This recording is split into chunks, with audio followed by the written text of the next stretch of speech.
development. Improving transportation, energy, and telecommunications, which will help lower transaction costs, increase productivity, and enhance the competitiveness of our efforts.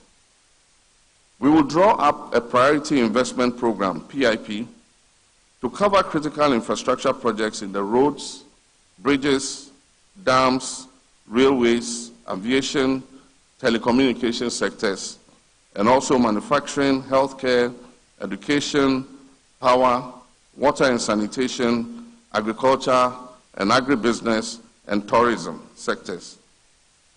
This we expect to be implemented under a 5-year, $10 billion Big Push infrastructure program. By this, we intend to invest $2 billion each year in priority infrastructure projects to boost economic growth and prosperity. AI has the potential to revolutionize every sector of our economy, from healthcare to agriculture, from finance to education to tourism, environmental protection. It will enhance efficiency, drive innovation, and create new opportunities for business. And this is why, as I said last week at my talk at the University of Energy and Natural Resources, we intend to use cutting-edge technology, including geofencing, to supervise the small-scale mining sector. Artificial intelligence technology will help us analyze information gathered thereby to monitor what is happening in districts that host mining activities.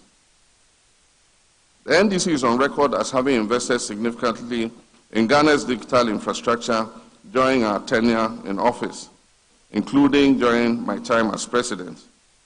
And yet there remains a substantial digital divide in Ghana. Only an estimated 34 to 40% of rural individuals have internet access, compared to between 59 and 66% of urban dwellers. Men are more likely to own phones with internet access than women at 63%, while women is at 49%. Access to computers is also low, with only 20% of Ghanaians reportedly owning one. To address these issues, we must and are committed to bridging the digital divide, to harness technology and power AI for the benefit of our economy and people. This will help bridge digital divides by offering solutions tailored to local context. Your Excellency, Alhaji Dr. Mahmoud Bawumia, the Vice President of the Republic of Ghana, the convener of this meeting, the Right Honorable Speaker of Parliament, Abin Sumana Kingsford Bagbin, your Ladyship, Justice Gertrude Tokon, the Chief Justice of the Republic of Ghana. For the sake of time, please permit me to address the rest of us as ladies and gentlemen. Good evening. All of us who desire to have good name, you need to serve humanity. Now, the suggestion that I'm going to offer is this: live and work for the good of people. Live and work for the good of people. Maybe I should turn here and look at the face of my parliamentarians. You are making democracy too expensive. Yeah. The monetization of what we call democracy is dangerous. Soon, we are not going to have good leaders, because we will need people who have cash, and it doesn't matter where they got the money from. They will win the constituency election. Now, this thing is dangerous. If we think that we cannot follow this American democracy, please let us stop it. Let us design something that will help this nation. It is dangerous, and I'm even afraid of the future. I'm afraid of the future. How can you deceive people just by buying cutlass for them? And you pride yourself in it. What a shame. I pray that God will save this land. God will save this land. Because many of us are poor. Instead of investing into them, you deceive them with lanterns and cutlasses. May God have mercy upon us. See, when you do this, The day you are no longer the constituency leader, nobody cares about you. Now we should all critically examine the cause we live for and the price we are willing to pay to achieve it. Now, why are you in politics? Why are you a pastor? Why are you a teacher? Why are you a lawyer? Why are you a chief? What is your motivation? Is it money? Is it power? Is it fame? I'll take my last test and then I'll call it a day. Esther chapter 10. I'll read verse 3.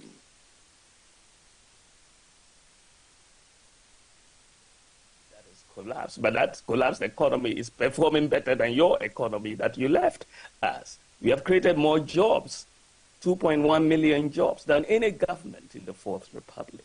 He was creating unemployment with Dumso and everything. We are creating jobs, 1.2 million jobs in the public sector, 975,000 jobs in the private sector. And all of this is data that we have put out for everybody. We've constructed more roads than any other government in the Fourth Republic, done more railways, done more airports, built more public libraries than any other government in the Fourth Republic, built more courts. We're in the process of building 120 court buildings. 80 have been completed. More classrooms than any other government. We are building more hospitals through Agenda 111 and other projects than any other government in the Fourth Republic. We've built more fish landing sites, 11 completed, more than any other government in the Fourth Republic. We've done more sanitation facilities, increased the proportion of the population with access to sanitation facilities from 33% to 59%. And this is why you are not seeing cases of cholera as it used to be in the past, because there are 5,400 communities that are now open defecation free declared. We built more sports facilities in the country than any other government in the Fourth Republic. When we came in, we had only 3 astroturfs in Ghana. We have 150 plus now. We are building 10 multi-purpose sports stadia, completed 6 of them, and the others will be completed soon. Completed the Boteman Sports Stadium, which we used for the African Games, and the University of Ghana Sports Stadium. So we've done so much in that area. Fiber optic cable network, the NCA licensed fiber optic cable network in Ghana since we've been in office. 93% of all of Ghana's NCA licensed fiber optic network has been put in place under our administration. Rural telephony, we inherited 120 sites. We've put in place almost 1,500 sites, and more are ongoing. So there is so much that we are doing across in terms of the normal routine development. And the ambulance service was collapsing. We've implemented the one constituency, one ambulance, and revived the National Ambulance Scheme. There was no vehicle for Zongo development. We've done Zongo Development Fund, and we are able to look at boast of over 200 projects in the area of Zongo development across all the Zongos in the country.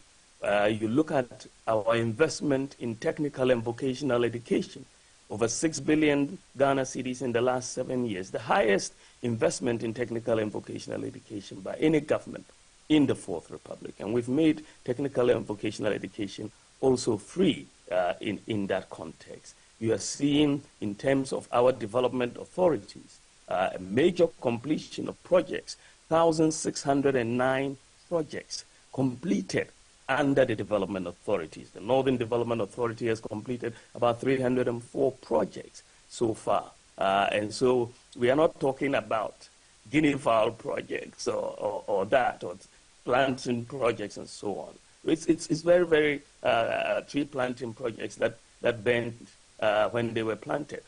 So we can talk about this economy that you say has not done well is doing better than you did when you were president, Your Excellency. And so you can see. And then we implemented free senior high school education. Now, that is one major landmark policy that we have put in place. And that, most people thought it wasn't going to be possible. In fact, the former president said if he had 2 billion Ghana cedis, he wouldn't invest it in free senior high school education. But well, we have. And the benefits are huge. You've seen an increase in enrollment in free senior high school education from 800,000 to 1.4 million, a 75% increase. And in the process, we have obtained gender parity. When we started free SHS, for every 100 boys in school, you had 68 girls. Today, for every 100 boys, you have 106 girls. And that enrollment increase has brought gender parity. But what is even more important is that if you look at the increase in enrollment into free SHS in Ghana, the highest increases have come from the 5 northern regions. So they constitute the highest ratios of enrollment in free SHS in Ghana, which is very good because the poorer societies, the poorer regions are getting more access. But what is even more important than this is that the quality has not dropped.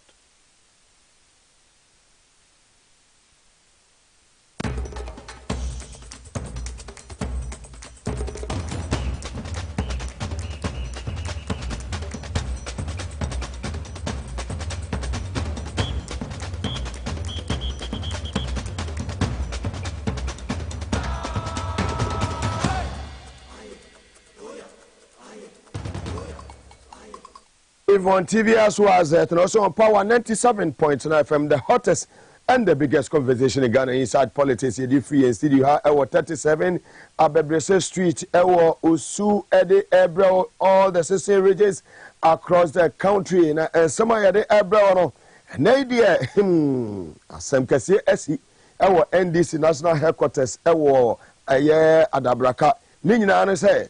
Gaffer Dame ya Minister for Justice and Attorney General nkomodia wone businessman fa na japa edi ya ne WhatsApp chat ni nyina no endi samonyoku opani a wada amayoko na no Johnson Esedu Katia sekwani edihye wode ensemu wo mu nyina aba abeto abontene de atia ne se Gaffer Dame wadwane afri Ghana ha de atete ne se Gaffer Dame wadwane afri Ghana ha ya wo hwehwe ne Ghana ha unhu no MPP amanyoko say almost a bayan century for Shiemu. Na I say, we dear a fabe waso, Monfame was way, na a evidence base. Na send ye coco swing na mamia, no one a attorney general, or to turn in ye kama. Ya mami Marietta free wow, no buy or better you a year over from Marietta.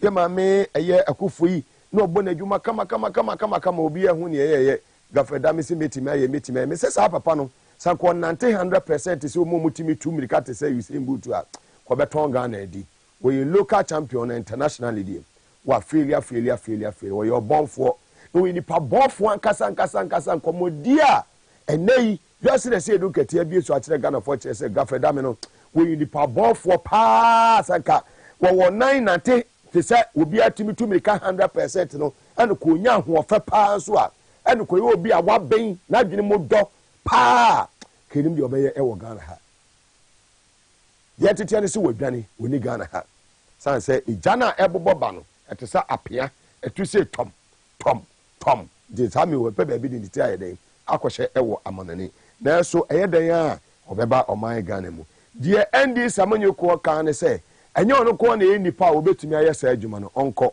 na adofo bi fofo nyeden enko hye ho ahonsam eba ene Sidi ni said under useless president na Akufo-Addo ni useless vice president sidi na hata yebeka ho ensem na ebobaba ensem ho awie ye ni nyina no ye ba bebie mu e de amanwo ewo eyedwumadie so ene Dr. Mary Awusi mbete nka sanso na mobeti Anthony Nikwenu enka ono so ewo studio hadadada dwumadie ni be ye de ne so be ye hye Semeti yomu ye na ehomra na fe yaba beji ensem ni nyina mu enchiremu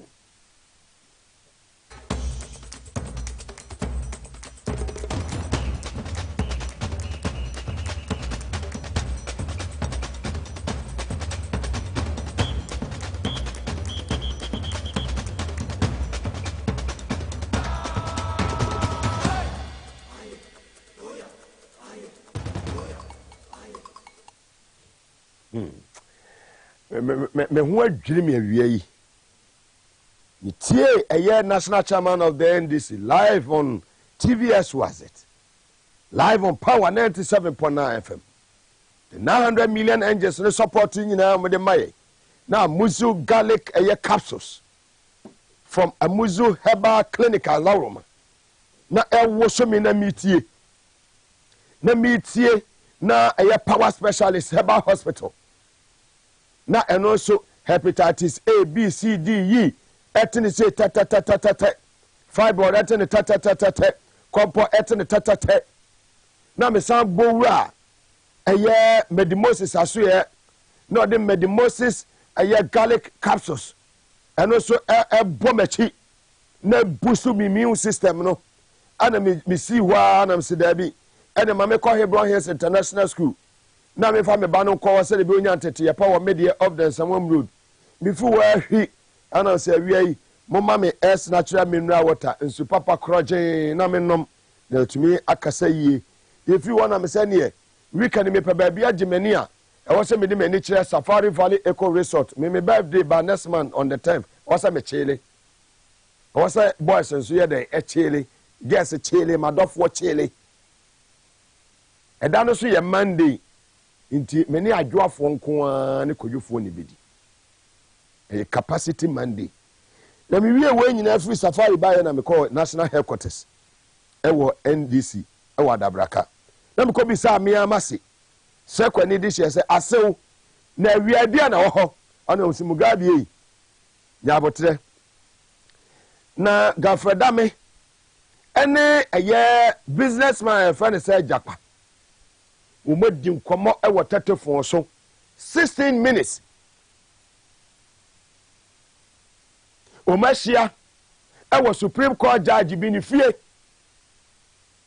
ekwan ya won ba fa so a honorable Atoforcing minority leader kwan won ha wo mo ewo mrase be fie meti kwa bi say deputy minister ye de na court obi a onye substantive minister na ni substantive minister ya say tekpa no ho no aba court abedi adanse o so da bi deputy na hai ono an ye pe no na akwada wesia gofredame o ka wo mo te say aponchi a wakodi boni obi fi a wode aba bo na mane na aba kono kwa na oyesi wei 640 wei na ado akofa wei say wo meye attorney general na bon tino so wode wasam kokoto a e wo say adansi krumu no ka say nipa bi medi ntia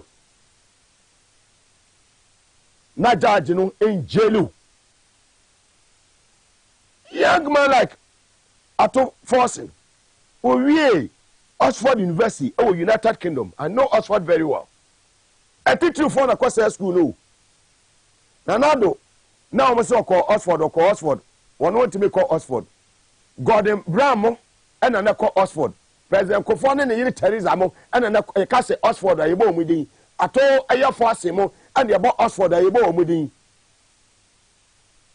Okwa wana say we obi a wabon a ye be dismiss o ti akufo ade say no ntimi ko no abon ti o say school no okokọ ye be pam na free school no aho ye nya dada ba bia ho ye be dismiss o for non performance no brand here ne hu so pa de ho asem fantini this year na de na kogina court ese causing financial loss in the state ambulance hu nsem 2.7 million euros. Akwanya wo fa so a wo sensan krata wo ye we se tekpasa me na me man 2 million ma me si so fa mba so yeti de o ka no gafreda me sori anopa obefra japa third accused person ya ono so no wa anya ne nema ye betimi de na ye den atomu no ya bo no kwadu no kogina court no kasa na gafreda me o ka ne na no wo mu te se aboa papon na abeka kire ne se nsema wo kana se wo kakọ e supporto aye Atoforcing I say papa jade o kanu da bia ma me na anaju de so mu na wo frɛ me ye share ha WhatsApp messages and we me evidence in the court no mo capture bibia in an open court papa your friend said Godfrey Odame a we minister edema yes justice and attorney general wey dear justice wey nipa born for nipa born for we me say ko timi 2 minutes pa 100 meters no onye say onye timi 2 minutes to say isembo tuma ko be ba organ ha ke timi nye we nipa born for papa na nyewomu nie teminete amibiem boni a woyeye ni nyina no papa ne timi recording ni nyina WhatsApp tata one ne nya ye nyina no way back in 2022 papa ne kipu ni nyina ene yete se Godfrey Odame we dwane afri Ghana afu play ko apiate agu no so ipa fon sa no oyo ofun mo fon ya opese ye njeli wo bi musi we attorney general wa bo cross ne boss akufo de attorney general se hu de oyeye chacho gu ne ne Maase kra wa ha makofa we so me attorney general ohene babo ama bani asem papa we be so ya homache 5 am no dina court se kire fa ohene babo ama ntum okoye so waba ene wo ye champion of the whole Ghana kofo we nyina obi ani baby omufiri ye omobae judgment that I would do again the training we hu bi and if they are not benefiting they will not be doing those things and which ne revelations I see don't ketia Johnson kan ho national chairman woni mu nyansa we bia magu Ghana hana ama bia ye pinsu ya te say Jimmy for no mo press conference enye me na me so ma Jimmy o Kennedy so mo ye o ma Jimmy ama o mo press conference mo be ka ne mo be ka say doctor de anamo the original one na ba because be won say na nabi ha say kan kwase asem me for sabe ento aso mate say na nabi kan kwase asem say eye doctor mate say Gabi aha se etwete ka sabe ono so na dwere na ebisa say original one mo wa mo family ye de abon ye de mo fa mo de ne mra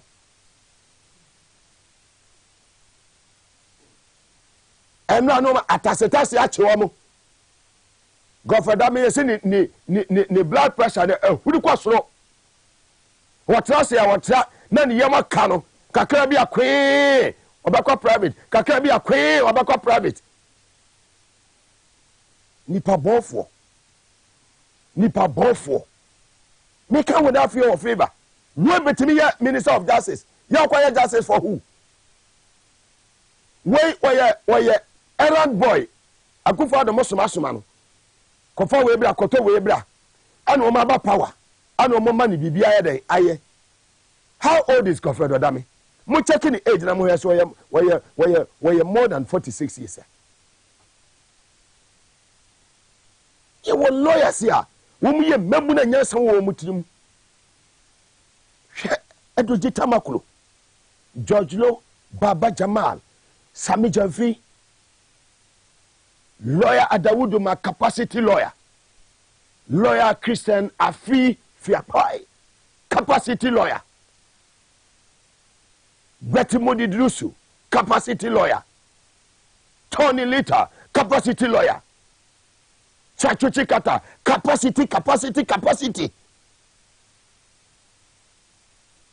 lawyer Chumbarima capacity lawyer Yibodina Amaliba capacity lawyer akose sa sankwas wemu so omuyɛ attorney general adwuma look at the the previous nkofo omo hold that position before Martin Amidu Betty Modi Drusu Yemami Ekufu na makofa we sini we e na kwakotena attorney general ho no odin sanfo okasa hwe opuni case yesi enyi we no challenge we the name bia we bia yesanfo wo Ghana ha and the Ghana Bar Association they are quiet legal council they are quiet peace council quiet Christian council quiet obi akape hwa ba bia opuni case no hwa areas ya akọ sani ma mo hye so ma se amoye ni na se da me de aba e che jemensa wo so chat beba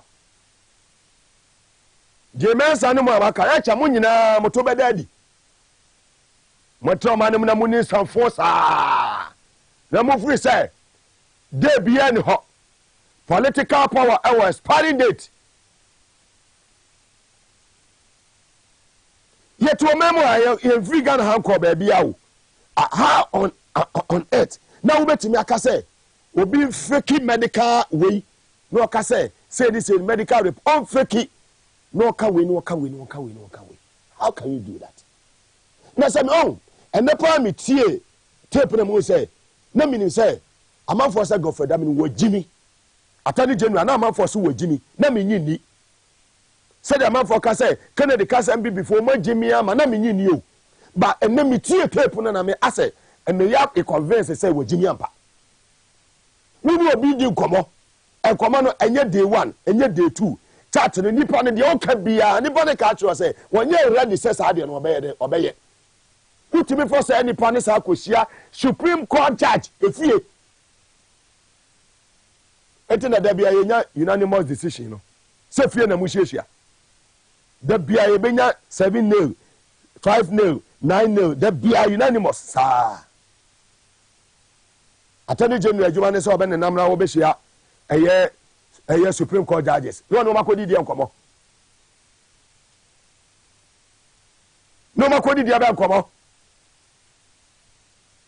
yatigana ha ayidi look at the money involved yatinama wa fun way wakoto amena $58 million amena ne da ho obi aka ho asem yatinama so wa funfo way we mama Ghana ya lose $190 million PDS mu ba wo mia ofofo we mo obi antumi ankasa ofofo we se me from ofofo abofo ne afofo we mo ama PDS wo manjeje Ghana sika Ghana this year sika over 8 months wo ma mu akonta anche Ghana fo ofofo we o ofofo we omo preso contaminated fuel Japan deal ofofo we say wo ma wie aya Palugu dam ama say Enra na Honorable John Jinapo, Member of Parliament for Yapekusugo in the Savannah region of the Republic of Ghana. No ni NDC team na omo wo baabia bawomia ofo no mo nam say bawomia nam say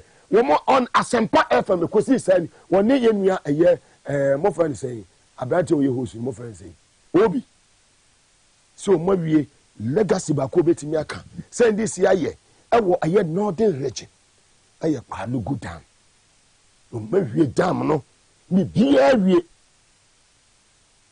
interview no anya ne o anu anya ne lua o no George na pomoko ho omoko site ho and ya mekasa with evidence ofofo no they should come out and clear themselves say the Mugabe can were true for Palugu dam na ba omi awie MPP awie and Mugabe akota say yenye hwe ho $12 million have been paid. Contract analysis and in nyina akọ. Hwi ni ho. Ye $12 million eko. According to the Auditor General's report. This is the useless, rubbish who want to lead Ghana. $12 million. Do you know how that $12 million, the things that $12 million can do for Ghana? And we are sitting here. Nobody is talking about it. And we are feeling comfortable. We are now IMF near Pesca. Yes, we are scanning ho. Now, Kolebu teaching hospital, dialysis machine. We have $4 million. So we be completed the year. Now, we are now $12 million. At the ma see a Palugu dam na hinsu hwi ni ho yetu amena kora ho sabe because o ma jimi amedi o matama na meni o matam na so me atete mitimi ka se medi o matam o ma jini mo nyansa na wo fa na du jira simpie so se ya dollar no enye At that time, yeah, Jomama ever handed over power to Nanado on the 7th day of January 2017. Na dollar ni 3.8. Kufwa business in PSO can some force such and this in Jomama. Was say one man dollar na hati. And you know for Baumiaba. Today the dollar is 16.5. $1 16.5. Jomahama Jai Mamu 3.8 and they dollar no 16.5. I hati and I hati. Baumiana or the buyer no wabe say bibia. Yet another at that time. When Maba, ever say yes, Casam. See the Naya hata. I want him be him. I don't see one year deep down the Yenya Faso. When you see I say to maybe Muswa, Unya Faso. Because Sikano, a Munyetu. Nemonia Juma Cassia Babaye. The Bible says near the Celia a more two now one in the channel when you home fast or the same number when you home fast.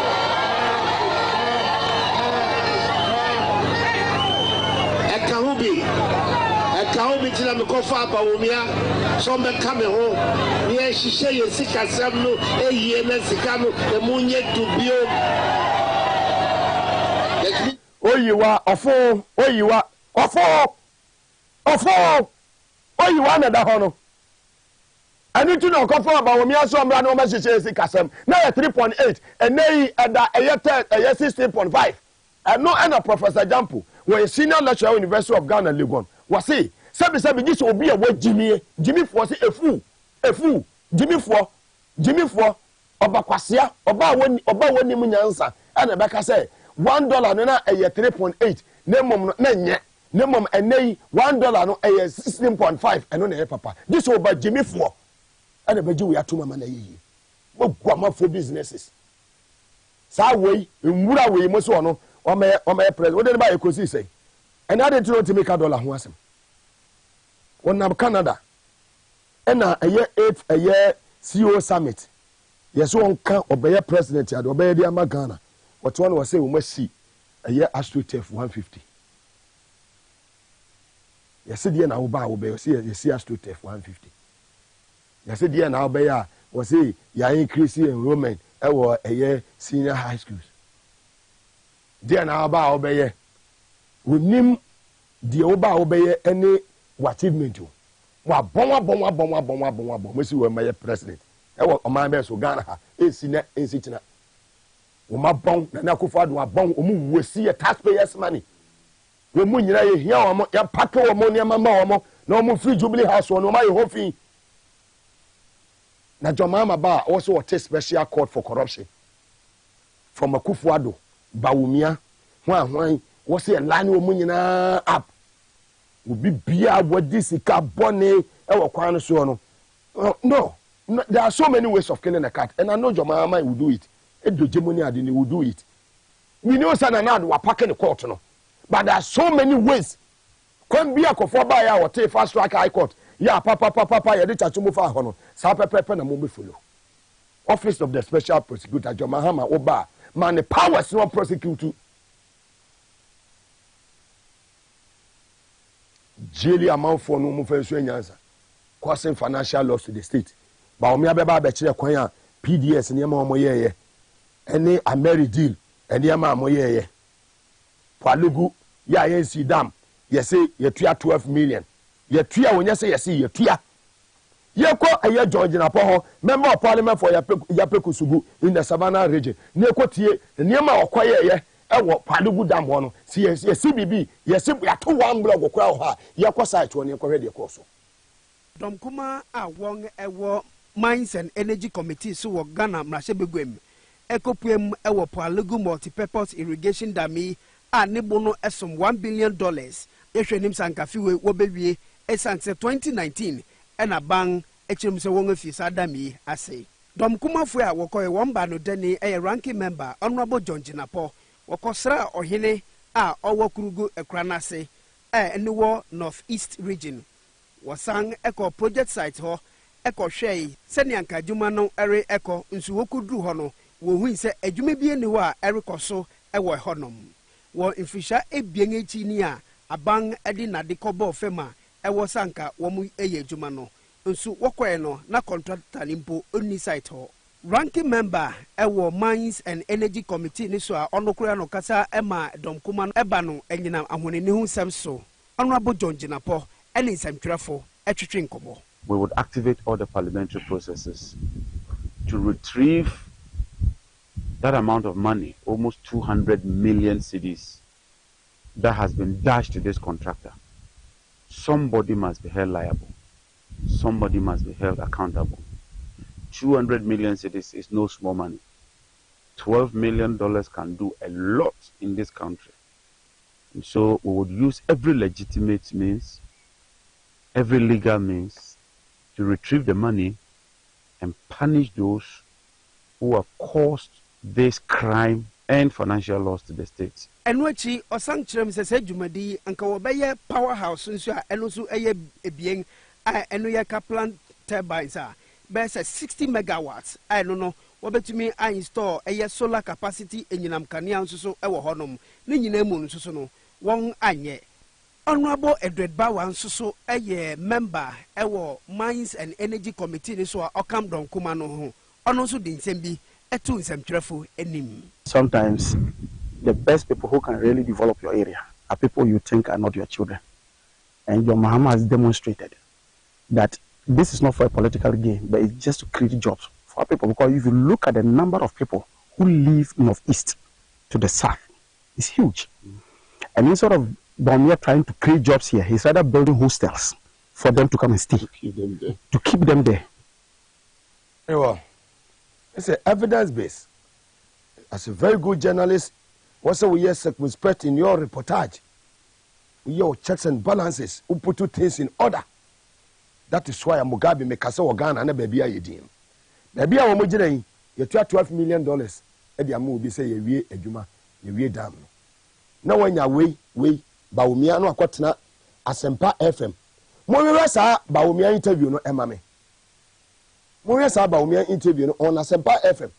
Me too mra na machire you. Mo we to me ho discussion time no mebo magana fo nyinati.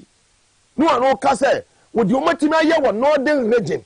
You betimi de ne sa abono bo say baby a all the 3 is it 5 say you upper east, upper west, northeast, savannah into acquire 5, right? And when you know number ye can in aboma I do betimi aka so my year sombo pa no eye palugu dam. Hwe on tie hwe production team no mo bo atuma ne bro so do. Obusi Mugabe wo ansa na obeba studio no je opa bia na ya to hoda dawo anje sreka se wei ane anya ma wa na ya ma Bawumia interview on aye Asempa ekosi sen yenua aye obi no aye ready mama Ghana fo nyina yentie sapalugu aye dam no se ya wie eno ye project ya obetimi de ne sese ne bo say MPP mama ye de ama the good people our more northern region useless Bawumia wo ye wura wo ye rubbish the man doesn't fit. So bakwa kwagina baby say wo pede yi wo president edi e wo Ghana ha bo ye waste. Let's listen to Bawumia. In the northern part of our country where you come from, and Amono, can you beat your chest and say yeah, this signature project in the north? I think here the most important project in the north since independence, a Palugu Dam project. Okay.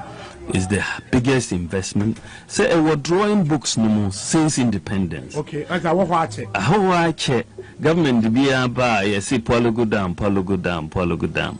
But we're here as a signature project and in Ebeda #1. So there's no doubt about that. I have no doubt in my mind that I was championing the Palugu Dam. We have not yet been able to do it. But by the grace of God, I believe we are going to do the Palugu Dam. It has to be done. So, #1 signature project was a Palugu Dam. Was a Kojina, northern upper east wall. What did you know? Was say Palugu Dam need an akoma so. Oba obe make sure say obe to me aya pado good mama. Can you trust this useless vice president? A liar, a comedian, a joker? Can you trust the destiny of this great country into the hands of such a useless man called Bawumia? He's useless. I'm saying it without fear or favor.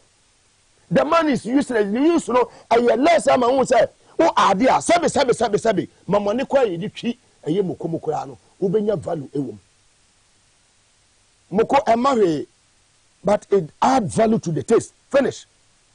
Bawumia yese moko, or add value, and my taste, you know, what come at no, what done a whole comedian, no, I just want to hear the keke. You soon in for the magana. The man is a comedian. The man is a joker. He doesn't fit. He doesn't, fit to even go closer to that presidency seat. We have allowed ourselves. Ama obi a comedian be sorry no so president edi because Nana Addo abedi president. Who Nana Addo ba bon tino ba omi amu Nana Addo mo say anaso we kura wa ba bedi bi. Eni tell me blame aye dampare. So we Nana Addo height. Na me hu post ni bi na Nana Addo e wasene no in the police service and say now we say the height na fa nya adwuma e wo police service man. Wo bi Nana Addo e wasene no otimi soja police atade o ngana. But anyway, umre na wo so political power expiring date. Mobako. And now 28th of May, right? We did the Mrs. and Kumisaki. Ukunu Agbomoje. Agbomoje wuni mujempa. Bema de o warrior, no ware preko. Ware oba we si wa no bi ehun na say yes oba ni. Menu aba Maria we si hu na oso wa ba etre. And say flower bi a Anthony ni kwenu de ne be kire mi ofie ha. Ohima bi a ni kwenu de ne be kire mi ofie ha say yes, we will taste. Me say many party aye papa. Abomoje nyame nshirawo na ye oyire birthday. Ti Mrs. Aye Hannah Kumisaki. Happy birthday to you. Hannah, for me you good. And then 28. My minister like twetwe nkomo sese a. Na fe yemfa de akanto aso. Brain and ye share irregular menstrual flow in women. Say yenua ma no obi se bosomia so ne de na ama. Ne ye na ba twice by a swat. Na question is de aka na hwan na afa na akɔhye hen. Ana obi aso huhumu. Enya huhumu asebia. Na ne kwasem se ye ni kan hwɛ menstrual flow na se menses hwɛ ne de. Nyame dizi yenua ma no ye said. Hwɛ say me drop map ketua bi. Won se wa draw so ase. Ɛna ha no we akɔha no de we akɔha. Ɛna wa twe ase na ba se. On se ye art kakra na obi ase na ba ha na ɔka kɔfo. De tie ne se ase ha no ye wa de be fe no ovaries ana se ɛna tukosua. To oto egg ne fe no ovum no oto ɛwa ha. Na ko se na travel a be fa de fallopian tubes wi no. Na travel fallopian tubes ni ma ho na se be enam ho no. Se ye ne ye dum hia wa ha. Ɛsɛ sperm fa cervix ni mu. Be fa wombu ni mu. E ko fallopian tubes ni mu. E ho na head on collusion airco. For the bomb say kinkon na kosua no fertilizer na say kosua no fertilizer apa na fertilized egg no a travel saa beto wombu ni mu. Na adnyanko policy be fa no endometrium. And on as a lining, all lining atade, we form lining atade. Or and said that time na we no kosua no yato kosua na eba no. E me lining atade e wombu ni mu. Na emu no enye from na say emu no enye extra smooth.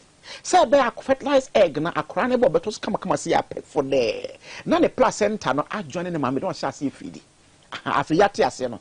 It e tre say oba wontu kosua, wonya menses. It's when your menopause na menses ma normal. 2. Oba when already no of kosua na fertilized. Wonyam dada, wonya menses. And so normal. 3. Or baby hobby no when you're different ovarian so ovarian cyst. Yeah, no. I say balloon beer in zoom na be hang in front of the ovaries. No. And to kosuasi apa na ba a pentri the balloon cotonsium. Also kosuasi cotonsium si apa na say.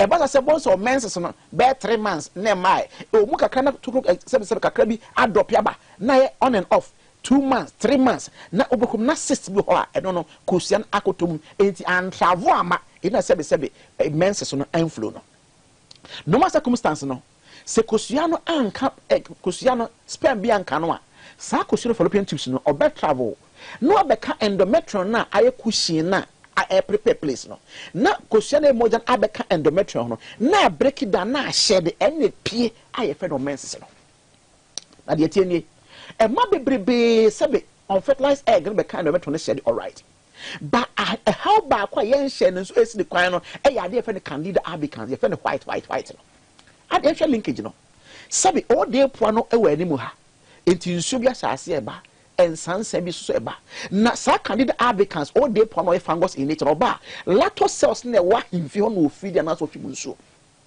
man all juma hode na wo jana na jana no science fe na discharge no be convert lactose fem na wo ho no to be lactic acid and na se kosuamo na apro and I said milk asay any nsuo bonsa afa ni ya na se be efrefi oba no I say ni body temperature na 37 degrees Celsius. It's a heat kakraka sensu na obonsa ese watwi cassava starch e de bu ho na item kom na abeda o service nim between the cervix and cervix vagina no. Ebeda o see apa obonsa as a blanket na abeda ho say. It flow na air ban. Eba ebe catchly.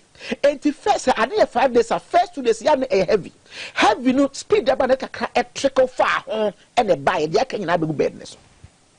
It's not bonus. I want no 5 days about 2 days per acre. Abobia me sorry. Now with time na either bed no swatch no bonus asha say e bon twera na ye kroti. To bonus we next pro na ba ase bread bonket nkiti bi na sebe e wadem na eba. Afo say pam bi so ensem fata ese de akire. Na more na Nyankopon design say living beings. Ese be bia mojafa. Baby a moja of your crew. It's bad nesun and change. Baby a sa cloth previous one to be an almost a time hobby crew. And my friend and then and I say menstrual cramps. Almost blood pH is 6.8. Slight acidic. The next time I will say come say pe na if you do away atemudabana nyamai. Yao na what say the science the clock and getting abaho. Yes oba. So why the Emma?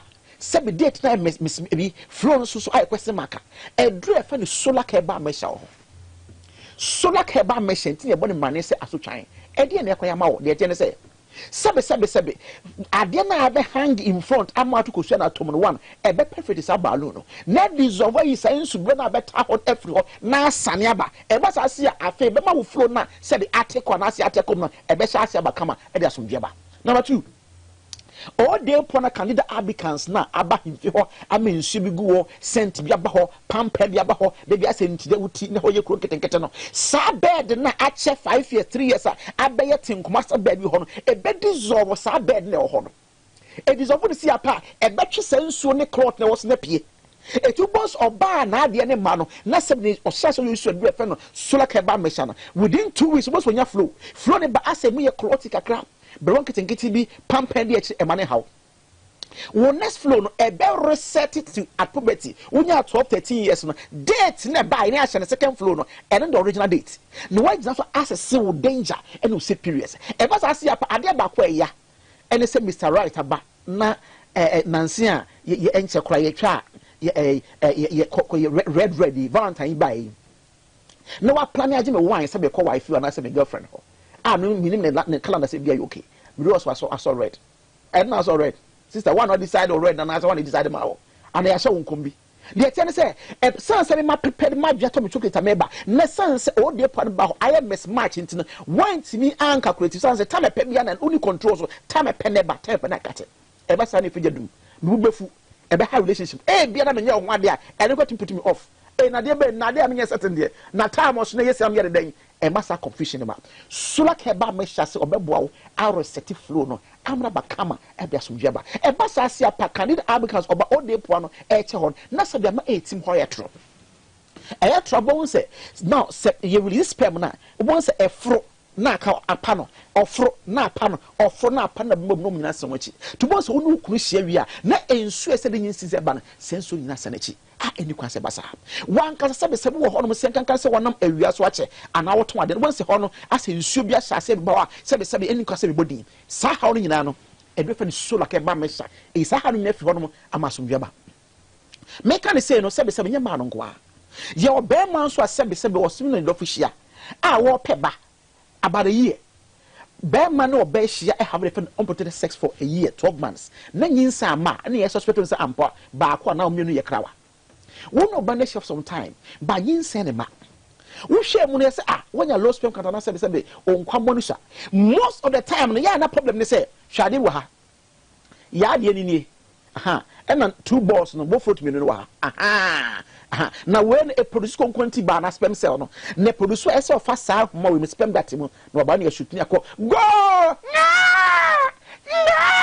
fathers day celebrate here they tell say bear mouth so kwati gio and o make say on say ukwa gata na ko so no me ho e ma na mu femfem ho na nsansa aba ho na mu ye the bi kakra bi no wo so sense ne by gravity no it means sit down and we are seeing around and a gravitational pull air to the center of the earth it adie na nsu na eba ha it means sit down ba na ba see apa once a be say cobweb and now wire mesh na be block is ade we mu ti se we release cement na eno sperm plus a swimming pool na once acquire solid wire mesh asha gata mo sanyimu fi no eba na efrin na be catch say gbam na ensu no nko aba the same condition apply ha once what produce 20 million sperms per mil ba na be pim that na sia fine hey can we go we cannot go na ensu konkwati ba no hia no I seed out na ensu na mfaso ne ho abufo bi no apa hwiu to ubia na se pipe wa bia ne man na gbagba ma hwiu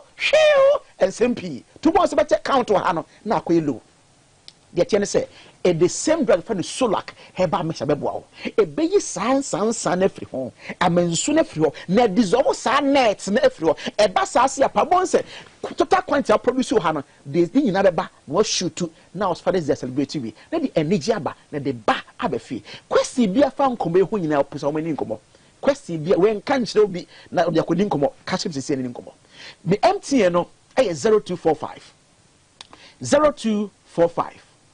61 60 28 0245 61 60 28 0245 61 60 28 I busy after Airtel no so also Airtel number no so here 0261 73 62 63 0261 73 62 63 kai se medinde solak heba mesha ne bomen sabrane se asotwan mema relationship no awade anyinya no akahye na asotwan sa na eseye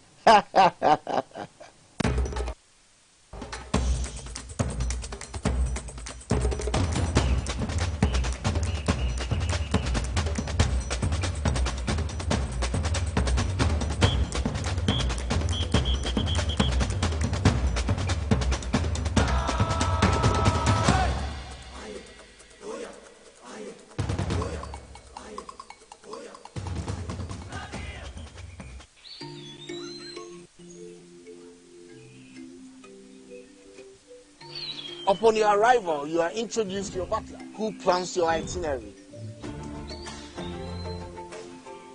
So many activities, all in the same premises. Visit the gym or the stables, they have it all. At my break, I'm able to practice my putting.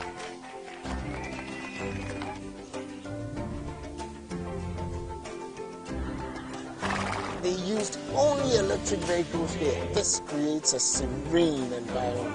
I'm told it's over 1,000 acres. My cabin here sits on 2 acres with a large terrace space overlooking my private swimming pool. Now this is royalty.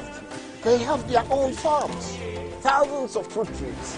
I can also have my lunch here at the waterfall. Quite a beautiful place you have here, sir.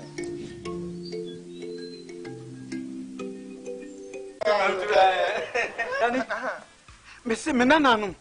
A group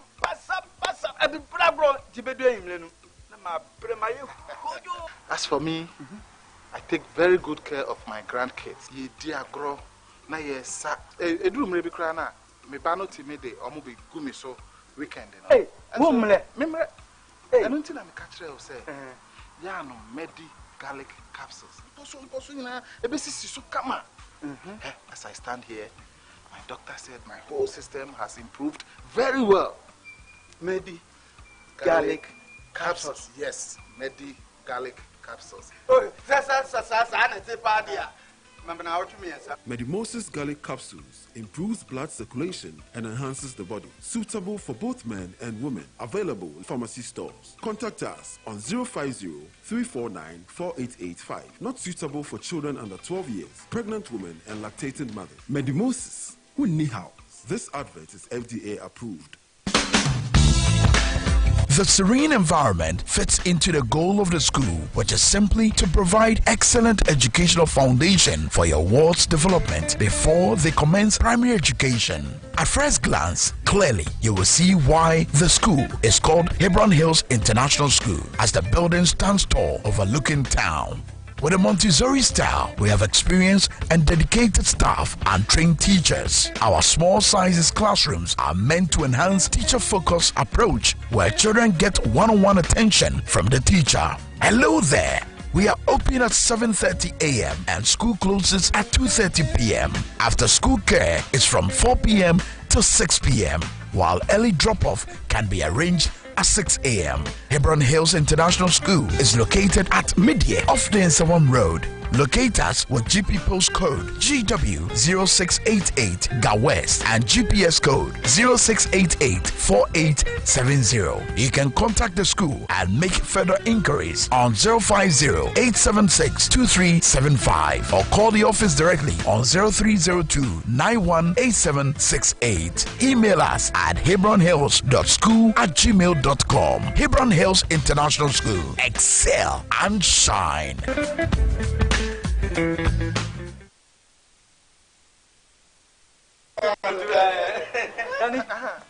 Missy Menanum, a group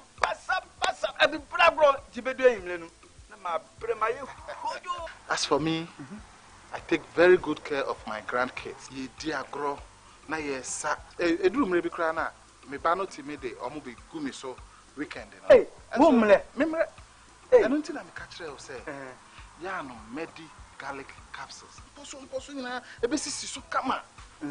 As I stand here, my doctor said my whole system has improved very well. Medi garlic capsules. Yes, Medi garlic capsules. Maase garlic capsules. What Mamoja dini paduanimu efrusani ye na esiesie oba ne barima mahona wodin. Ubenya edroyi bi ato omanyimu pharmacy stores freye wo 050-349-4885. Edroyi enya mamofra enye ndi fie dumienu. Apemfo ene emma emanofo. Maase wunni how FDA ajidwe di nkra to ye ato.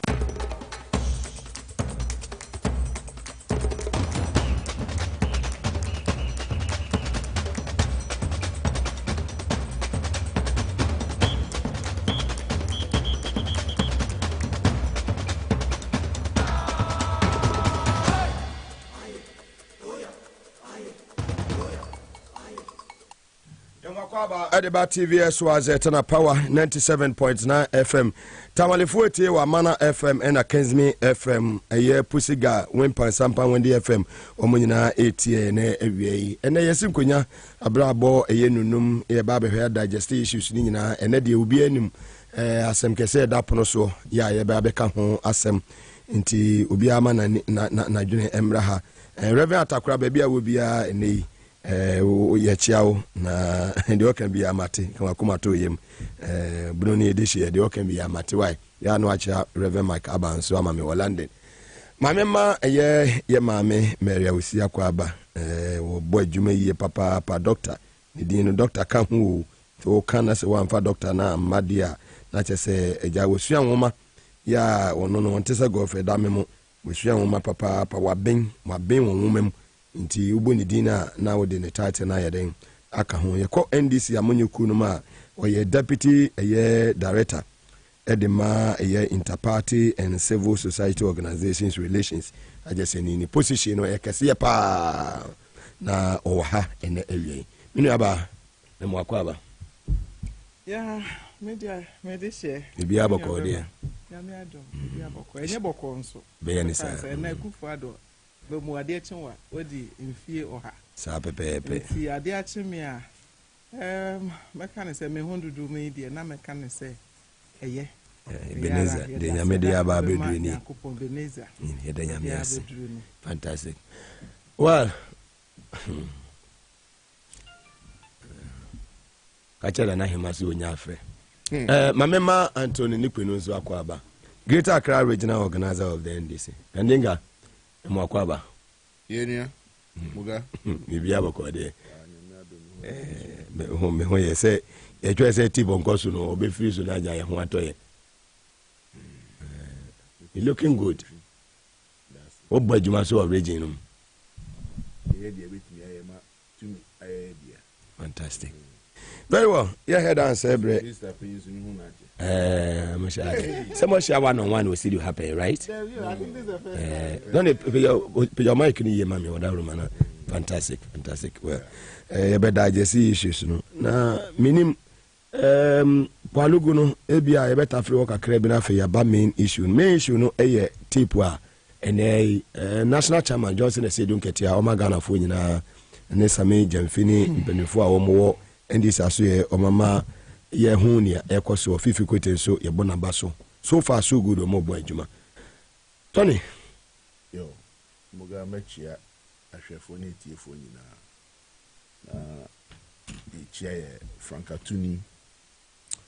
Ukuni nimdifo John Drama party mpanyifo nyina echi amu party ma nyina me for videos na madam wase for the past 21 days commitment obia di si dedima yetimi aboa se yenuanum kumamu a omodi 18 years and above yetimi amamu akwenya se omuso metro mu din abeka abato krata no ho no muso December 7th omunya akwenya achiro mo adwen I decide nia obedi Ghana enim ema Ghana enya edimpa ochina nyame adum na etinkwam a dwumedie be wie enti yeni bebre ka se ebeda obi biara ase wa obuaye true communication while boy through mobilization and organization while boy through supply of water, drinks, food, cash, transport omo boy through security so mo provide protection omo boy so through guaranteeing for no money Ghana card yeah that will be BRC. It hasn't been an easy road for the past 21 days. It took sacrifice, dedication, and commitment. The BRC. Mugabe, Omani dear, Omani Ghana no, baby Edunu, Enya dear, let me say,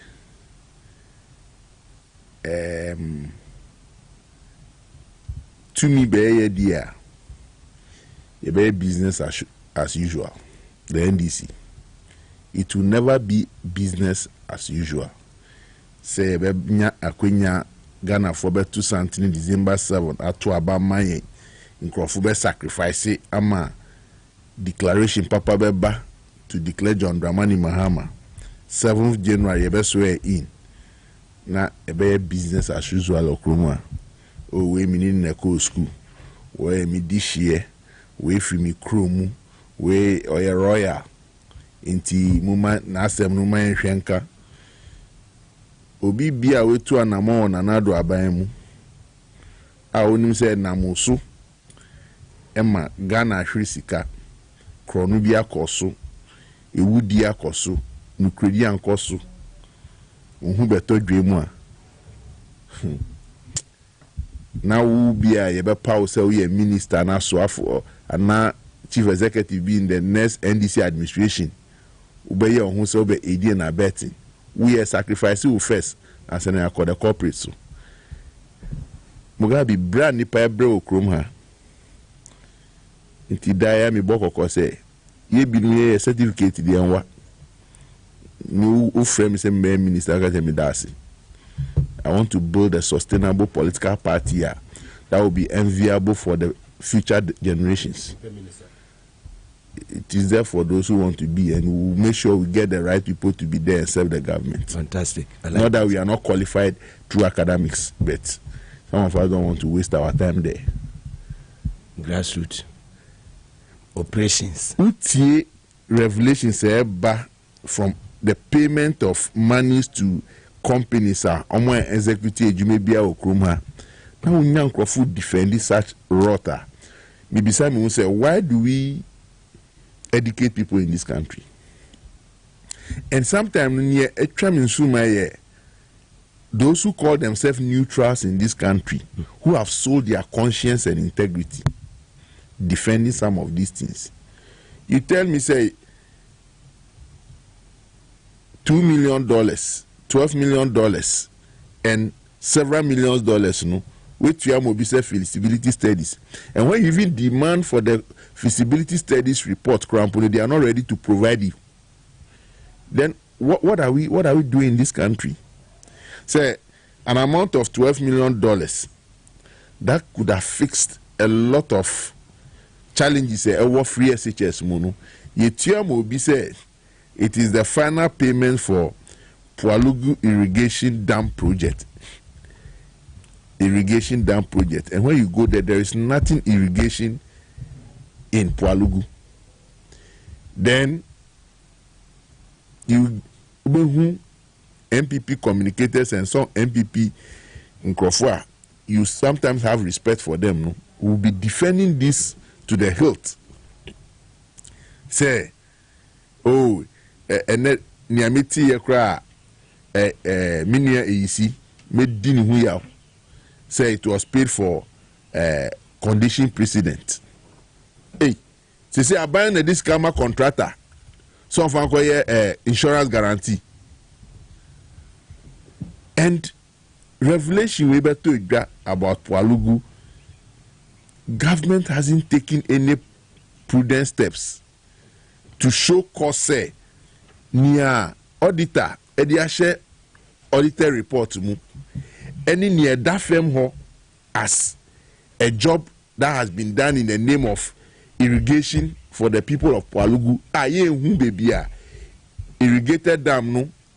Aye hu canals.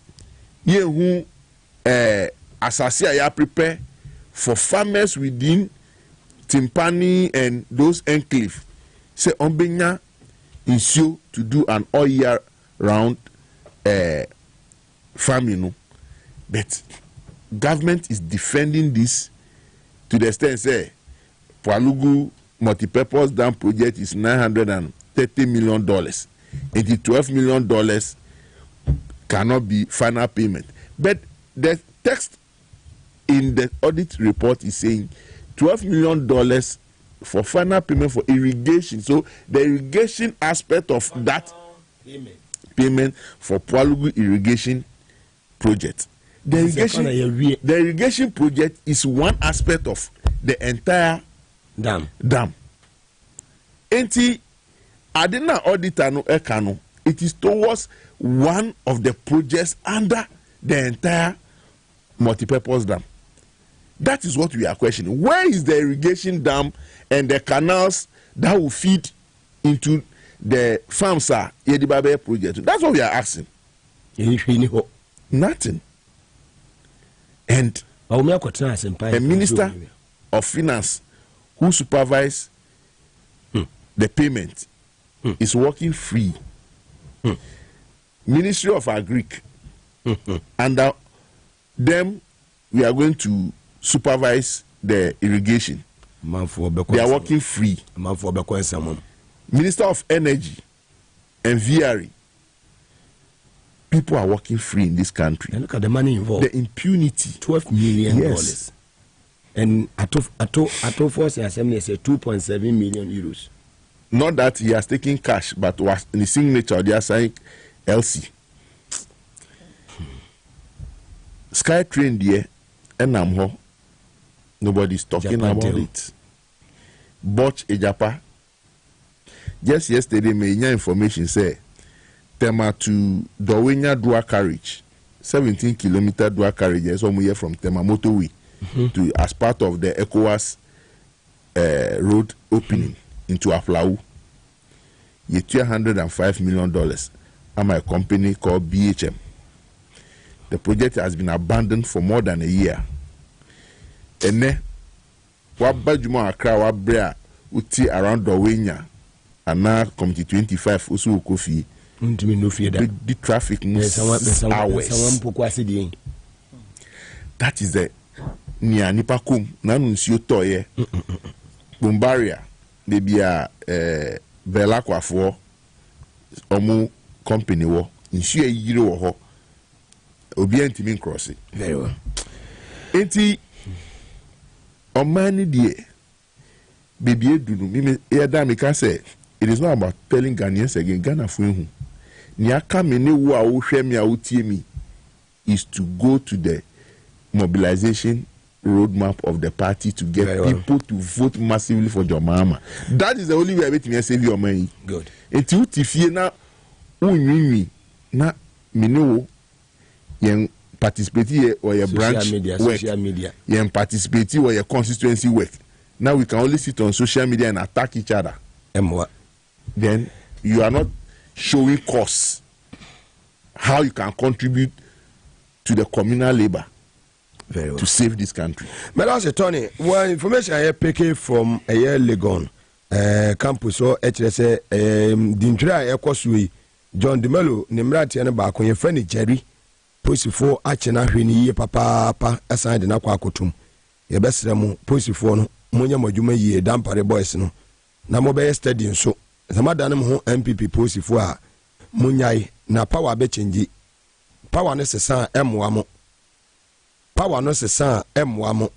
Yesemo ko se bibia be yedi yesemo enkasemo ko hwe amanfo moko bura amanfo ti abrati amafa ne jari no moma mbra enye adwuma obetutu ana abo no de baaye wo de agya ne ba hwa na anade ne wo yeye posi ni wuchi nipa wasade ne se obabu nipa no obabobo no asa na wo de na kosels ana moma mbra enye adwuma muntimi fa mbra no enhye mu se mo be ye steady. Very well, you move on. Mami come in about Mary with you now. Yenti on so ne on Baluguna fe yon ko tape no nsam so. You be ma asama o kan kwa there. Ma you so confused because OSHA registration exercise course for NDC national executives, regional executives, ne constituency executives. Ya boy homodin yi. Say ye be hwe say pepepe eyo ebe ye adwuma. Na saa 2 days ya menu about Jane Mensa and then a pound for the back and dear. And your man, I may expect to be. In fact, you pick intel. I said, dear, police for be on intimidation to register minors. Because some who say initially, no, it may try resisted the oppressor's rule. To me, your margin says 2 days on the back and home. On Baba Baby good registration centers, no, my baby cause problems. Now, Omoabu NDC4. Now, so obesha registration start here. On to say achi MPP ni bia, on to say abu MPP ni bia. The bia NDC ni ena ye beche no ana ye bebono. Ye radam pare. Edin former no ye den ya obeye former IGP. Either and be din some phone Ghana hado. Under His Excellency John Dramani Mahama administration urban. Oye den obeye former IGP. Into be better say at least obe leave legacy say. Under your leadership, no. Na oh yeah, Juma Papa. Maybe that would be my advice to the Ghana police. Or my nyoma BP. Abema, with that said, no, Metia NDC for impending for any Ghana for a share ETA in Namabo NDC impending for or more a two who as he was so much share made in Trono. I pepe. And the I adrian said, Jimen's and a pound for my margin say, or may on best and no masha say or more. Like I said earlier. Yesterday, what baby say, or more yen in faces, but yes, I already say, you better resist or more oppression be our money back coming 2024 elections, 7th December. With that said, let me come to Pualugu Dam. Many Abema, I am a ye pa because Sa Pualugu Dam way, Nanka ebe serve multi purposes. And Anka, it was going to be one of the mechanisms, the largest investment ever made in the northern part of Ghana. The cost of it was estimated $993 million. Ebane saying, and I have it. And I know media me will be sending video be mammy, a year public accounts committee, I know matters. Now, one of the questions are one of the honorable members in the say, how did he manage to get the final payment? And I make confusion kakra say, final payment the enkamenim die mono. Is it final payment of the $993 million na estimated cost? And now a final payment of the irrigation part of the irrigation part. No. Okay, now the total payment for the irrigation part. Okay, so because we public and you interest and as stakeholders, we should know how much they were supposed to pay for the irrigation part. Yeah. So how much was the total cost for the irrigation part? And final payment was $12 million. Now say Ghana for you know share a hotchra ye womb samiri. And ne a hotchra pa the ordinary Ghanaian e womuno. What's nasty now can now dream one, just a dear chinwa. What the infirm you know, I can't film. Ubi so be saying what to say, and then the bro for them said no complaints because we can't show when be obey. I could room pen so says so we a Christo near our bonfire cry and yaninti. And so Yankupon with ye. Now, okay, now share the net dollar. Meaning, my name may be a dollar to see I drew 16.5. It is a watch a case a net rate 16.5 cedis times $12 million. What can a cedis cry? One no intimate covenum. Watch a case as can intimate covenum. Now, young Shane say, how many hospitals and a bit me see? Cheap compounds. How many in a bit me see? Ama communities are in here hospitals. Dialysis machines. How many and a bit me at Ama hospitals? Uko increase say baby I shrill and collapse because of lack of premature babies. So munya incubators kwane di omo atom. Oxygen machines. $12 million. How many pieces and a bit me at? How many free SHS? Enwa Ekufuado any MPP abide year campaign in 2016 Ghana for ebedi abenso no $12 million. How many free SHS students nankebeti me feed womo ama womo nutritional food ama yare bebre nkola ni komu chesenyoma ekos wo free SHS no ama ene MPP for nankasa womo ntumi nka ho asem because under the leadership of Ekufuado ne Baumia free SHS ekoso enso ene wo hwe Baumia campaigner wo dwane free SHS ho. How many students and at $12 million times 16.5 and kebeti me feed you woman. Minya bema, how many rows and anka kilometers and anka saisi kawi ebeti me constructed? How many fertilizers and at $12 million and kebeti media ma the ordinary farmer or war mikrom asante achem agogo. Now how many lights, rural electrification and anka beti me ato edi akoho. Se me se me ka how many vaccinations and akebeti mediama and ne omo e war pressure yana misuma omo ebedru baby ye approach a time wo pressure ebedru baby wo nya dru kra no wano because omo kraba dollar no omo ntimi nton omo ton wan krofo ntimi nton and ne ya peja $12 million as final payment. Adia say public account committee omotena se hwehwem de beto dwane say sika sen na womutua ma that irrigation part of the Pualugu multipurpose dam no $12 million a year final payment. Memeti hai misusu wo mitrimu a final payment $12 million no can be part payment of about $200 million. Yes. We don't know yet. It could be. What you say? Say $58 million to meet the a hoa. Now who expect to say sika send a bit me aye irrigation. Several communities. Meaningful dam. Until it will not be anything less than $200 million plus. Motimia peja sa sika twitwi die e de ama nipa. Na mo de ma nipa ne se wonu nko ankodi. Ana se Kufuado ne na pamfo aga bi ochiri da akonom ne bedi atuo ke no foriata ne ba umia no ka ho no. Mo ye ne se mo ye na made akiri afakiri agya ye campaign na mo betuetu sika ama Ghana fo ato aba amanwana. Ana mo ye ne se akwa na wono antimi amfa anwea trip of sand ba akokra map legal site ho no. Onfa sika no ne nabusuafo nkodi. Na Ghana fo ye ha ha. Nyabema sa palugu da masemwe. Esese yenya ekuo civil society so no this is the time I hear wom. Yen mu bi se kase petition it will be like a political goggles na ye de koye. Be mu ye civil society organizations ye me department na we perceive say mu ye neutral.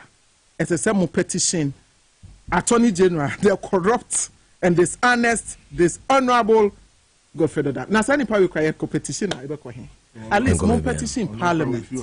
At least more petition parliament. Na yenyan cheche mu said $12 million no was a part payment of high saying $300,000. I hope say $300 million. George Naponi Edward Bawa Makohoni they will take it up. The minority leadership because they are very serious.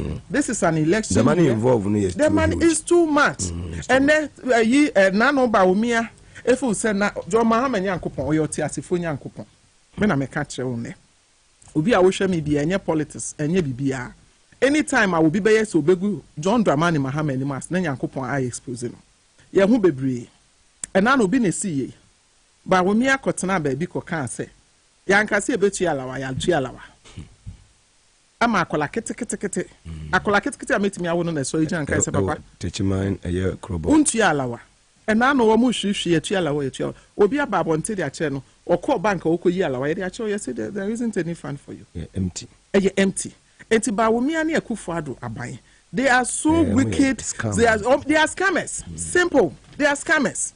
Enti enkosi da ben na Ghana fo ebe hu se sa aban we. Ense se ye ma omo listening years kra because ba wo mi a wo kan asem bia eye comedy. Very well. And unfortunately me catch MPP for a deep ba wo mi achi a wo mo guidance say some of the comedies it's not funny anymore because the jokes they're not funny anymore.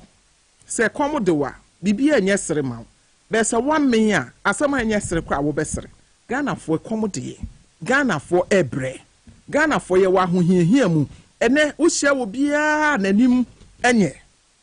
Enti sa ne comedies such and some way na ye expect so ba kan ho ansem. And so money. Ono na ma okoye interview or your man FM say Asempa FM say signature project. And to say now we find it out to say omunwie ye no na a trip even the location no quite located no. Enti oba no be ye. Can you trust this search? To scan away. Can I say who the right way? Scan away. To say scan away. And as we did nodness, Okojina I'm one of your own. Any ade. Udu Nkramofoma, I'm one of your own. Udu Christofoma, I'm one of your own. Udu Kumasi, I was Nameteha. Udu Hasia. Is he a serious person? Obiasun who are walking. For once, Baumia should sit up. This is an election year. Very well. We should be serious and then explain some of these scam and Magana for new. So $12 million, at least they should come out and tell us. So we share National Cathedral and $58 million. At least who's so mad the give cost $58 million. Where there, you can't even identify the site. You see, and at least they should come out and at least show us pictures. They said the National Cathedral $58 million own. O say the winner to so John Pomoko hono. You show BBA also. Oh, who say? BBA interest even me share one videos on Public Accounts Committee. The one who spoke was say it's even difficult to identify the location. But I say, about Dr. Maria, we see live on TV SYZ and also on Power 97.9 FM. Aye Karim, Utie in Chakese and Common Sansana Solomon Azumian, we UAE chapter Edema, NDC chairman, when our UAE chapter again kese and command executives ni nyina sounds na Big Joe mo nyina mutie ewo UAE Dubai ene mo amo Fantini Bar restaurant nyina ya mo hwe na mutie na awie ye damase Medimosis clinic and herbal center ambassador kese mo wose wunya Medimosis garlic capsules ni bia e betimi abo yi papa ama blood circulation no ene mo janet me di ni padua ne mo frusan ya me bibia konkan busu immune system woti me gina na so brane prostate problems, sexual weakness, male and female infertility, hypertension, diabetes, sciatica, typhoid fever, malaria, stroke, any all dental problems in Yano. Fakoda Medimosis Clinic and Herbal Center. We will match a quite dental barrier, Omni Police Station, and a D and Shenimu, Ewo and Cry, AESL building inside the Ghana Highway Authority Yard, Ewa Crab Ministries. We do an each a year Jeko Jonsua, Omni School for the Deaf and the Dim Shenimu. Komasa Hinemako Kobain or Subihuamo Elho. Call them on 0244 068447 0244 068447 Ofra Dr. Obejo So Medimosis Asue Safari Valley Eco Resource Menkancho. And when it comes to wildlife experience, they are number 1 in West Africa. We do a year safari Asue when Ibeji ye papa send ye a jata zebra omoko no more basibwe no moko no more antelope when Ibeji ye papa environment only very very conducive into Sabia wire word in every weekend be open baby when ya odofo bi a wodono na opese eja woni no ekojojo mo ho a na mudimoni achiro abusua no munyina magada mo ho family na moko woko awudu a wani beji ye papa nuane bibia kama baby a obeda woni problem swimming pool any ye gym nyina so ewo ho hwe eye Safari Valley Eco Resort kira kwan ewo eye dewu Ewo Eastern Region Okre constituency. Call them on 059-691-4394 059-691-4394 Anki Sisi Aye Crensel Abusapenyi Aye the late President Mills and the brother Mugabe Maase and Judicial ni ye papa upande no so mo boy juma munkaja musa na bibia enko so kama ye Central Region Finance Committee one ye mo chairman Bua Central Region ye papa anti ye uncle Sisi Aye Crensel Abusapen Yadawase Echiao Power Specialist about Hospital hepatitis A, B, C, D, negative fatty liver problem, sciatica, prostate problem, a broken bones, baby, I will know penalty, maybe I know what do I need a power specialist about hospital, Mami, or Bebosa, also a compo, a fibroid, or better than Edia Malcumas, we check one of Yasi, Lake Bosomiche, a year quantum so, yet just both filling station, and I didn't anymore. What do I need to a year Quabenia, a year Pukwasi, CP quantum so, Takradi Wanaji Estate. Adjacent Anaji MA Primary School. Phone 0244-544-422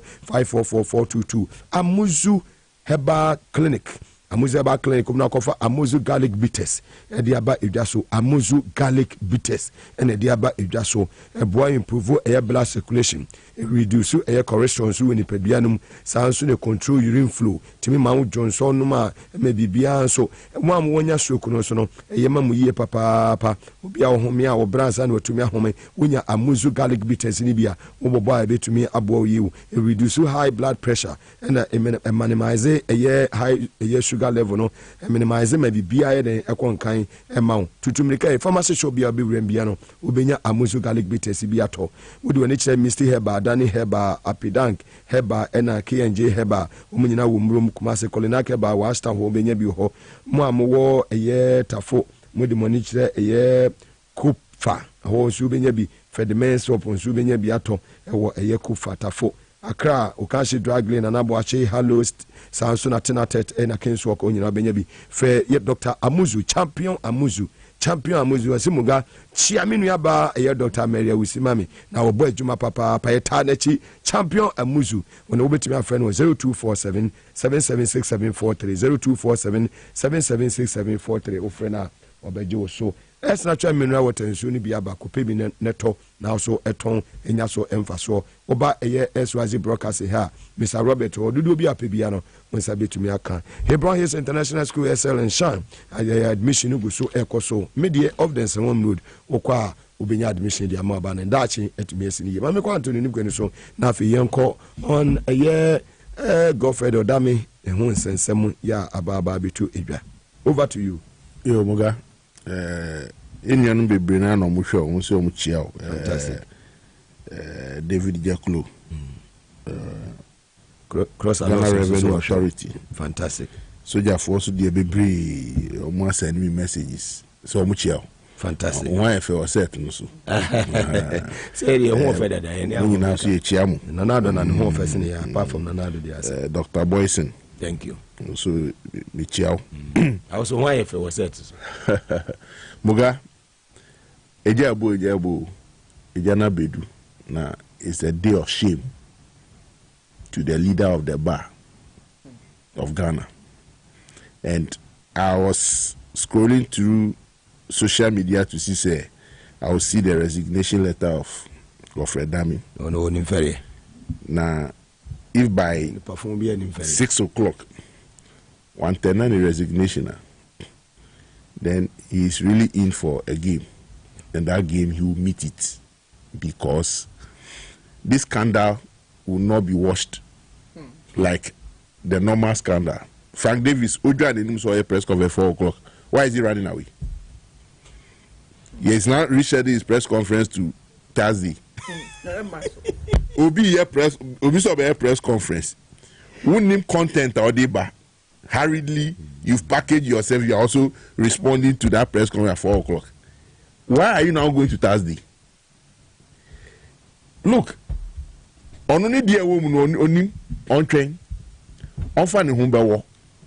Look, better your national chairman, any the communication bureau, and the legal team for taking a time to go through evidence and all more and be able to package it nicely to the world. It takes brave men with bold hearts to be able to communicate such scandals in clarity. And at the end of the day, every media house and our present went home with something credible, not a wishy-washy tape that you unti nyana full campo, and somebody will come and say it is conjectured, it's doctored, it's a fiction. But this is a taper. You hear clearly. But they are doing their press conference. So what we are expecting them to bring out, you know, and some of the original, say, doctor, the woman do original one, if they have one, they are responding to General's press conference. And they should respond to it. Fantastic. After responding to it is not what we are talking about. There is a clear evidence of an attorney general who is the Minister of Justice perverting justice. That is what we are talking about. Because it is not a matter of say or perverting justice, no, just in a mere words, but the relevant quotations of the allies that governs the legal profession and the relevant articles of the Constitution have been quoted to buttress our points. It is not a fact in law. Produce the fact, that is all. Again, Nia Dami Yeboah Aye against the profession. And we are saying, honorably, the name honorable cannot be associated with him. Inti offer the Juman to Ghana Bar. Say, offer to wa or Mampenina. When you say, or no, a mampa mokroma ye count, you know. You see, we know the Juma share Papa in some Jijumano. Because the bar cannot be led by criminals who have no honesty and dignity. Justice Ministry. The Ghana bar is not KJT bar, neither is it Makola or Enye Tulaku bar. Or more integrity. That is the profession I am from whom the learned colleagues, learned professionals. That's the only profession. My learned friend. Yeah, engineer, yeah, mathematics, mukrampo, yeah, friend who learn it. Yeah, kind books, no. Yes, yeah, learn it. Yeah, to my mom. If that last bastion of our democracy, obi say a 2-year ding na unya obi obetwitwa jiwa. E ho na eso ko na twitwa jiwa. Na ni oda omanu enukredi ni nenu ono ekoko ezin krofo se can say na me fanya we na me jao how many people have suffered this torture and Adami? Only God knows. How many? And every judge that Godfrey Dami's machination came to your court and you jail somebody in this country. It happened to Ohineba. I invoke the gods of my village on you. They will strike you day and night with all your children. Amen. Because when you visit prison, now who will be not see or die for 15 years just because obi afa ne docket akosie enti yedi ne ba remand be see ne ohono bebre. I have been there before. Yes, bebre. You are a prison graduate. Oh yeah, bebre. And that department called Attorney General Department have supervised crime upon crimes against people, and people are facing injustice in this country. So when you do Uba as Attorney General, you do Uba say Ube Jina Brani. Na wahwehwe ne memu mankrofo a omu gu ba bia enye se omu gu ni ahwe omu asem yi omu fi ho ma prepare awo. So what is this quest to just jail your political opponents to gain what? How more? And you see, Godfrey Dam will not go down in this case alone. Yebu Atia must go because he signed that discredited letter last week. Letter no signed to respond to the issue as it's unfolded in the court. So Yebu Atia, you cannot take yourself out of this crime. You are part of it.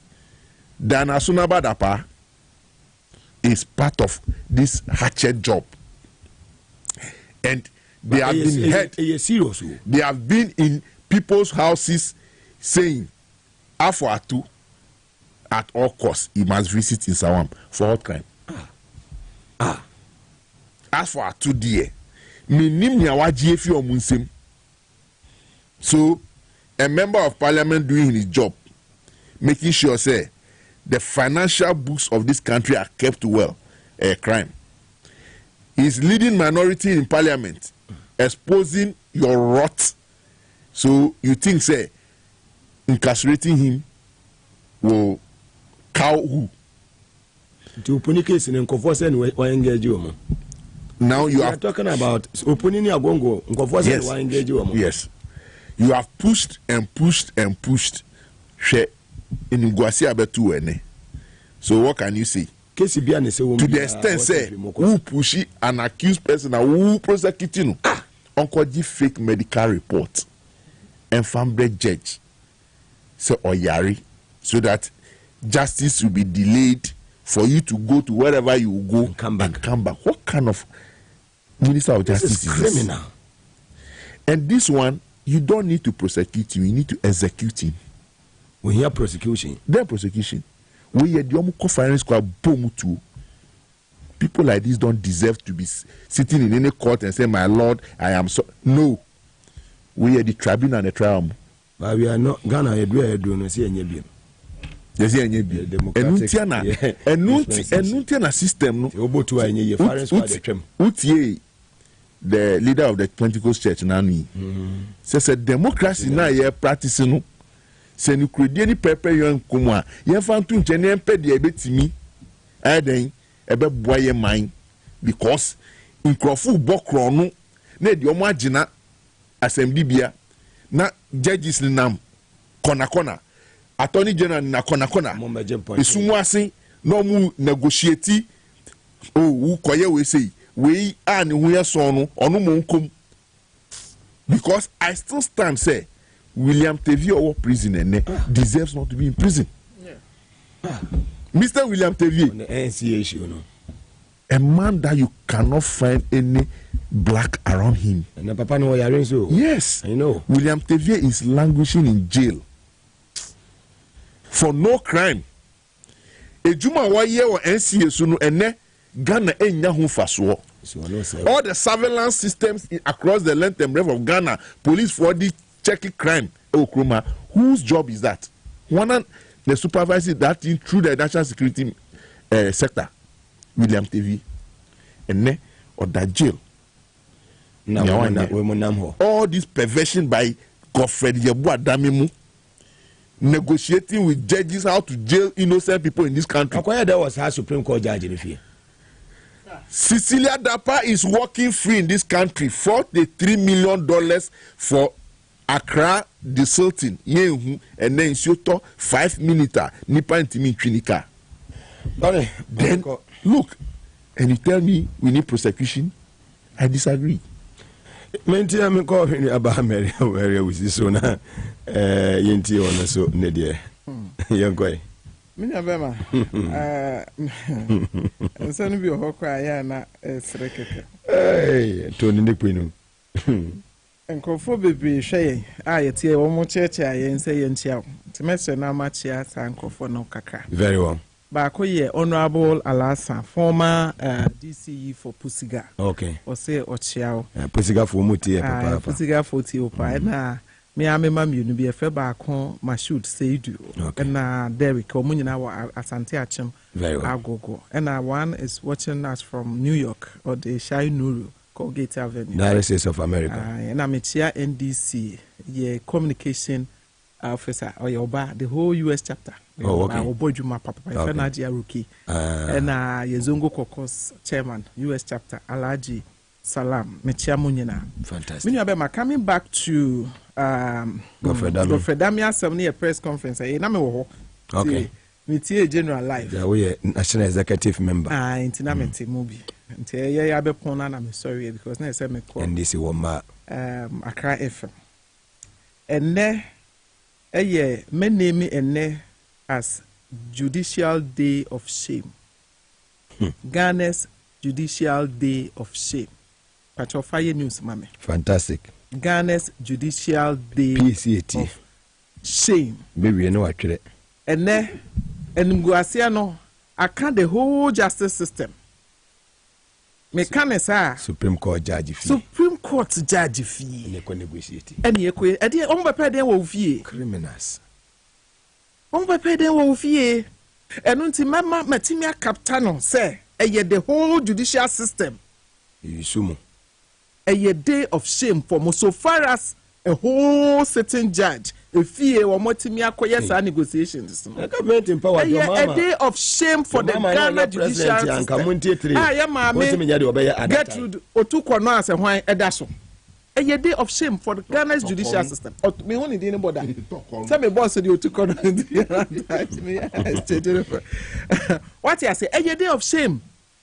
You know what I say now, me. And I call it. I see a shame. Yes. What to me who say you may be innocent? A year so a year. I dear Godfred, that made the be a dear person. Yeah, judge went trust with judge went trust with wake pension. All to James innocent citizens. Godfred, dame, baby, I will be. I wouldn't say Kodru, US, America, JFK, and what Johnny? What the Delta? Be Yanya, oh, maybe I see what the Bonia show it. You baby on them. What's the business class? Ni seat number 1A. What what da? And will be a chap picture. Na se ni pano se no pen bonia. Anko the bibi crab kwa bono. No kunu ho. O play no ma. Yes, because I never be adu no obi wo ha wonso or person de ni tiji achema. Already no we are common near what very dangerous caricature. When you want to business class the Ghana taxpayers money. And now your real high season at the business class over $5,000 times 16.5. Calculate it. The seat number 1A. Picture no about bonting. Of Fonsa. Now her many more the other. Many more was the other. At the business class. Of Epe will be kunu papa beat said doctor at to force na jelino. All because of a DA. Na sa power no. Muti mi ya na mu this wa. Mungu munya ho. Many of them are ene. Me word dream ye pa because na me name say Godfred Odame. I don't want to use the word onumunyansa. But men can say their word now how to replace that. He wasn't smart enough as Attorney General. Because I expect every lawyer and Jimmy just Jimmy kakra wo unimnyansa usi unimnyansa na okasa too much. One there Mrs. said the man of the moment here, Mr. Richard Japa. Jenny Dean. What Jenny Dean and Yamesu Besha on any fearful. What's here on any Kasaya? I was expecting him as an attorney general to be smart enough to know, sir. At this time, when you be Kasa, be very careful. Supreme Court Judge House. Most of the phones are even auto recording. It's over and automatically. This guy. That phone I started recording. Now what's me afraid will be as an attorney general. I afraid the learned. As it stands now, being the head of all lawyers, all learners, in Ghana, you are supposed to be like a supreme learned man. Yeah. I didn't know he could act so dumb. So it's like, we are so scared of our lives to the point to say, maybe you will be quite hear me with phone. So, some person will be doing common driver and now my message parking. I see from baby. Now, baby, and come up hear me. No, I don't even call people. I go there and meet them. What's me afraid papa next year?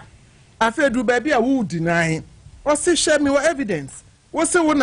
What's the person or change judge in the Bermuno? Judge in the woman. So far as open the door, what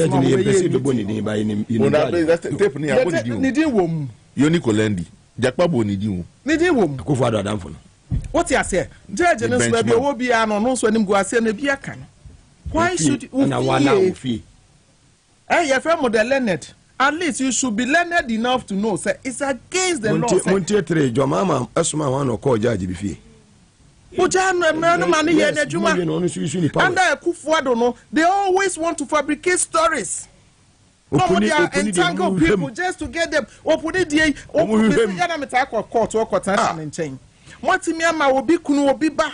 Papa watching 8 years or court from Monday to Thursday. Transfer judge. They want pension all because you want to jail the man.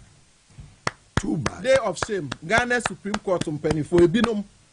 Mo ye meeting wo mu fie na mo ye adwuma kwan bia so se mo be jailing crofo no nyame apa mo hontoma nyame wo gumani mu ase Godfred Dame mo ba learned person. Archer said we are attorney general until you have all the powers to jail everybody nyame apa wo hontoma na mo a ya mo hwe moti then ho bon kan mo hwe moti o because Ghana na mo to me di ya mo nyoma. One say what play will be a child picture no water. Any powder we are mobile. Obi betimi aso bet me the second shiny minimum on one. Obi betimi will be. We are nipa nature. On say what you so useless now with business class. Soldier for me do but you don't have intelligence. Soldier for the coho. Building the Ghana we all want together. Senior His Excellency John Dramani Mahama is demanding. Senior will be to say J Mensa. We betimi aye wajuma. Na wakọ mokola akodija akoto adwena wo ankasa wo pe kwan susua no obeye aduane ama wo kunu ne wo ma na je se da bia sojafo mienu di wachi boni ni beye ahometi o ene one of the days amira ho magana ene se wo ti ho na wo ye MPP ni na wo sere a si wutira se enguase ben na yewura mu. What you want to now say we are Ghana ni nyame ama wa Kenya aka 6 months. Since I want no very well. Because under this leadership, Sani Akufo-Addo in 2016 say it looks so scary. Say you be John Mahama break 8 Ghana phobia so at all of no. Under this leadership about it's so scary. Right. It's so scary. Add Godfred Dame and some of judicial Supreme Court judges woman. It's so scary because we'll be a safe. Any person they wouldn't name a brass. Any pa wouldn't name me say Brahma and Kwan Quay long kitty and Kaminim says, assault so because of a bone where you say quiet to me charge of assault. Battery here, the Walande on sir. It will be better me a charge, I'll be better me a provoke you, one show ya hey, yes, a samaba. It is a Wushana MPP for woman interest, Kakrabi said, the Meti here. Much as a Godfred Dame. And some Supreme Court judges abejelu for causing just assault. Fantastic. Ghana for mama yam eshishimo. Thank you. This is the time. This is the time I bet me a change a bind body with corruption and never be edru. And then what you journalist, I'm a journalist essential for education. You're safe. Obi enye safe. Che Dr. Puni. Innocent man, hard working man. Godfrey Dame. I na adwen say senior tie bia kan ne but NDC Yankopon yet otiase. Jo Mahama Yankopon otiase. Mo judges na mo hyehyɛ amanfo no ɛwɔ Dame no so motu betwi saa monko so. Na me be hu motu betwi saa. Bɔne no dɔɔso too much. Yenjeli we yen transfer we yafa we nkɔ ha we yɛ man intra case ne so yɛma we nkɔ yɛma we me ame pese me because one bet we surely get there. Mugabe Maase ni me den ote yenua ba Dr. Maria Usinka ɛna Anthony Nipwenu nso enka de besi anwumre no si akase ɛbɔ na ɛba na yɛ benada ɛbɔ no wɔtwe a gumbe show beba ɛwɔ TV SYZ mamo nyina mo ɛnetie